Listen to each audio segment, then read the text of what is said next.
If you want your footage to go from this to this, then this video is for you. For those who don't know, my name is Nicolas Matteo. I have been color grading professionally for over 4 years now, and today I'm going to show you one of my new favorite workflows that combines Dehancer with the native tools inside Resolve. If you're new to the channel and you're looking for easy workflows to color grade, then don't forget to leave a like and subscribe for more. So let's dive in. So the first thing I'm going to show you is my color management settings. You'll find that my timeline color space is DaVinci Wide Gamma Intermediate.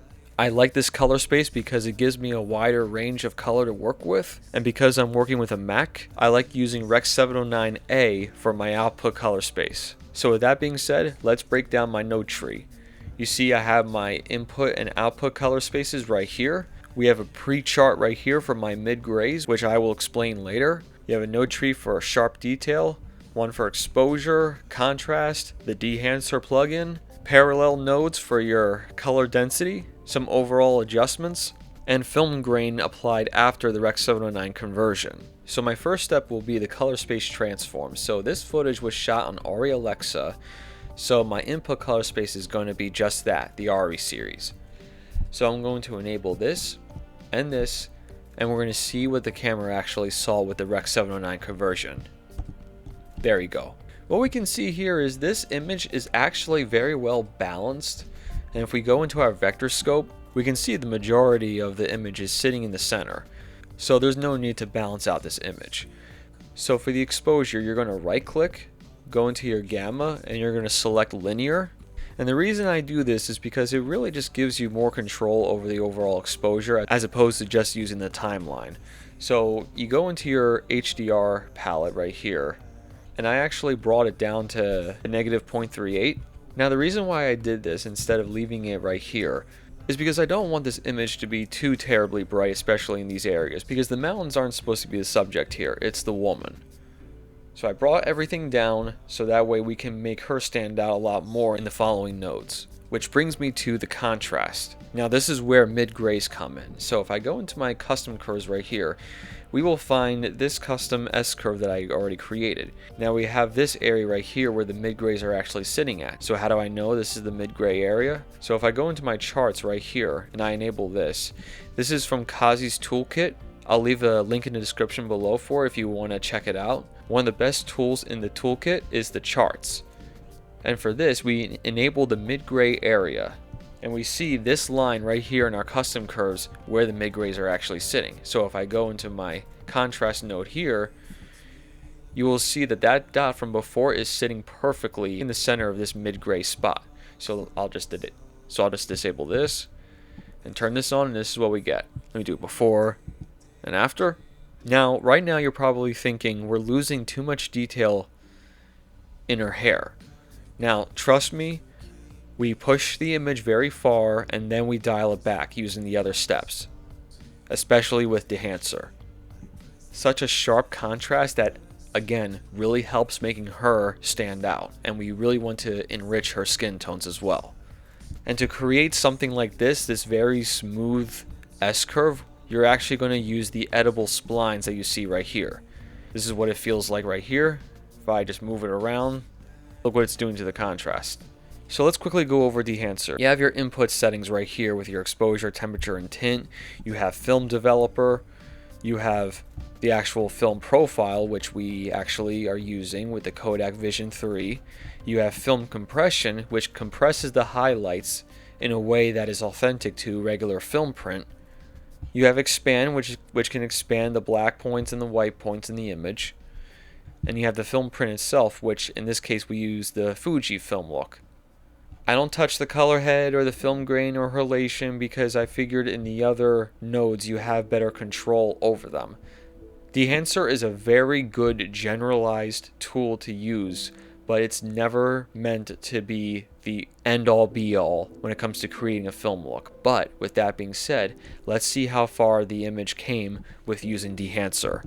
This is before, this is after.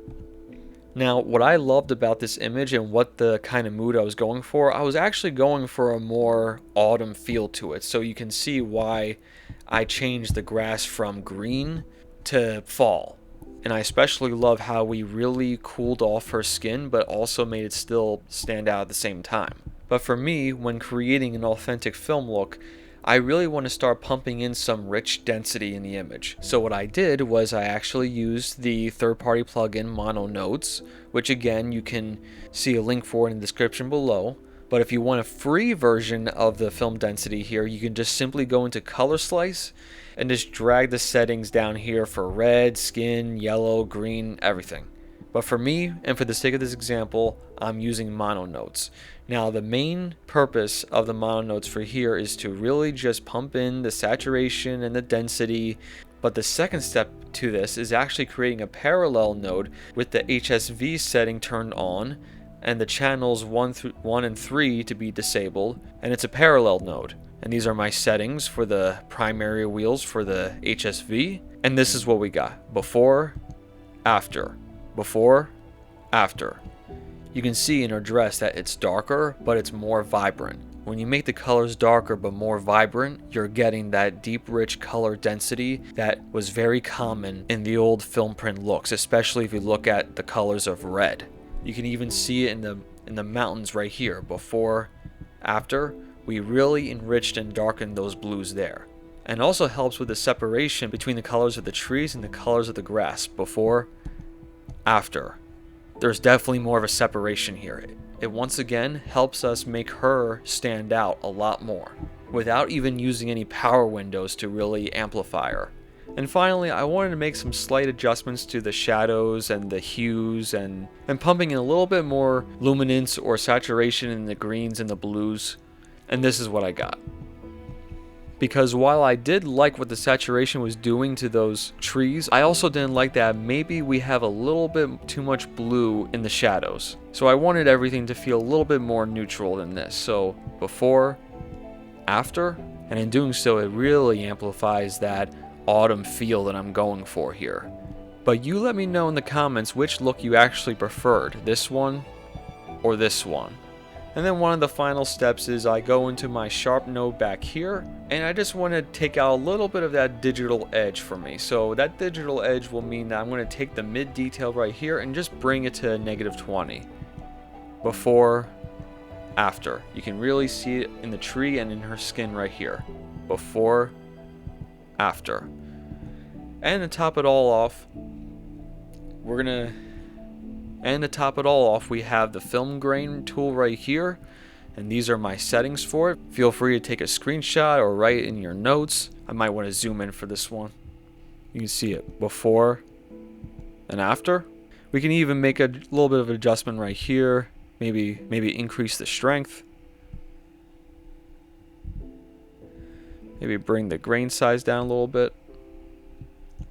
Before, after. Yeah, it's looking pretty good. Now the reason why I'm putting the film grain after the Rec 709 conversion with the CST is because it'll allow the grain to interact with the final color values that your audience actually sees. Basically, it'll feel like real film grain. Okay, so let's roll the full clip.